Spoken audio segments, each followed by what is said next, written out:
A master narcissist, H. G. Tudor, says, Narcissistic weapon. Enslavement web. One of our central aims when we have targeted you is to bind you to us. During our seduction we create this magical place and invite you and only you to inhabit it with us. We build a fantastic place and place you on a pedestal in the center of this artifice.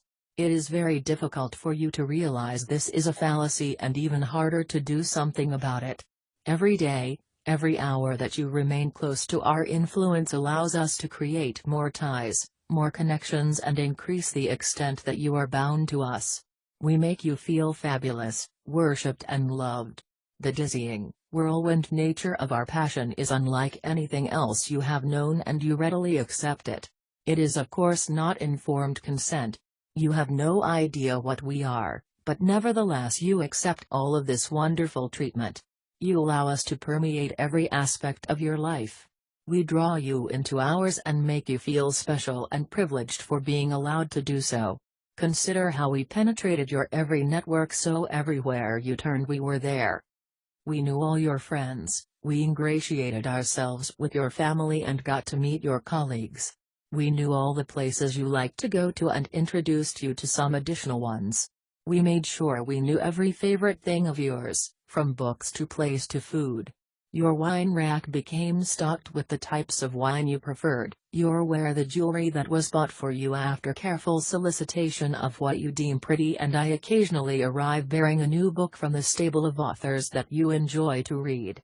Bit by bit I invade your life, and as our relationship progresses at light speed, the gradual, creeping advance of my influence has actually gained more than a toehold. It has spread across your territory like some formidable weed that cannot be held back, covering and smothering. My clothes hang in the wardrobe, I have my favorite chair at your house, you now buy the cereal that I prefer to eat in the morning even though you think it is just a mouthful of sugar. You now wash my socks, my songs populate the iTunes playlist, and the bathroom is testament to my occupation with the bottles, razors and accoutrements mingled amongst yours. You cannot fail to see my influence all around you, but you welcome this and from it you gain a great happiness. From dating, to staying over, to cohabiting and on to marriage, this inexorable march of sudden and frantic seduction, although this is only ever apparent with hindsight as at the time it was the right thing to do, results in our lives entwining as I wrap my tendrils around your life and drag you tight against me. So many links, connections, lines and ties between you and I. These ties keep you in place despite the abuse that is to come. It is sudden and bewildering, but you will not give up easily. Not only did you say those vows, you meant every word, and we know this. You will not let what we have built up crumble to dust. Admirable as your fortitude may be, you may as well stand on a beach and command the tide to halt its own unceasing advance for all the good you will do. This will not stop you trying though. We know this. The ties are many and they are tight, so you will not run for cover at the first administration of a silent treatment. You will not down tools and walk away when the shouting continues long into the night.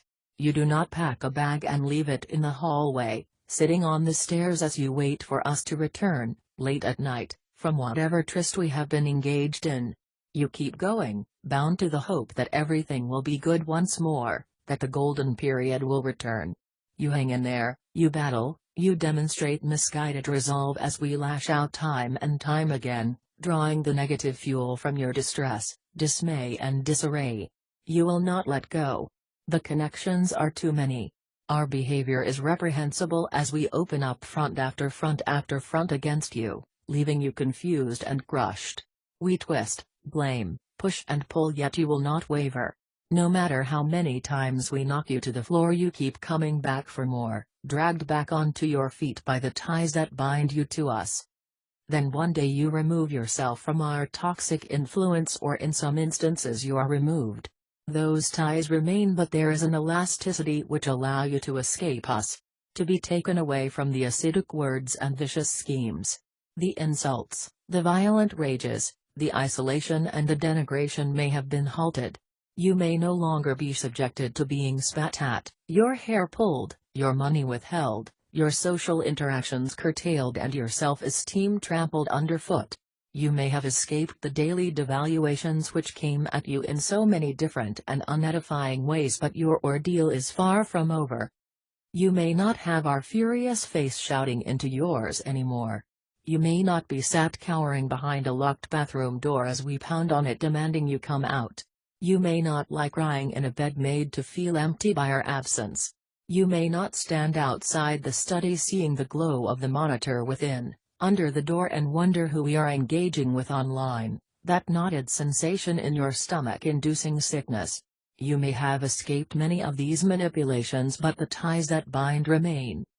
The bond we have created with you is so strong, so deep and so far-reaching that every day you will feel a vast void at being parted from us.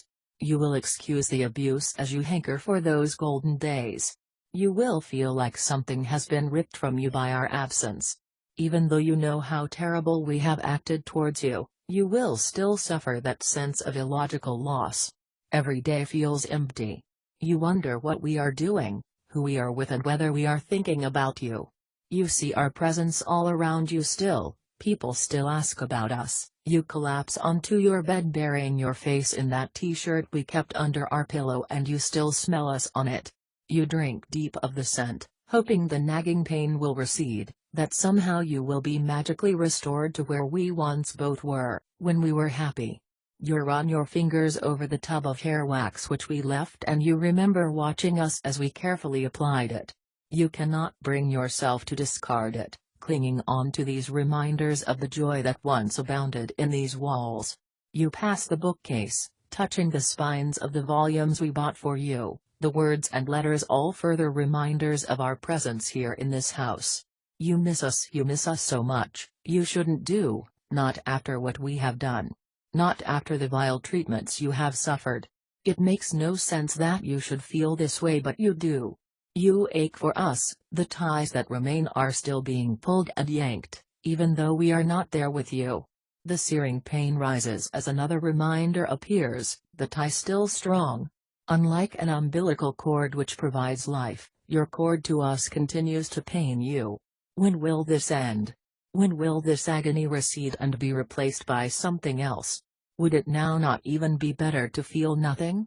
To be numbed and anesthetized so you do not have to endure this ongoing pain? The bond we create with you is so powerful, so deep and so long-lasting that it is often the aftermath of the ties that bind that hurts more than the abuse itself. That is how dangerous we are.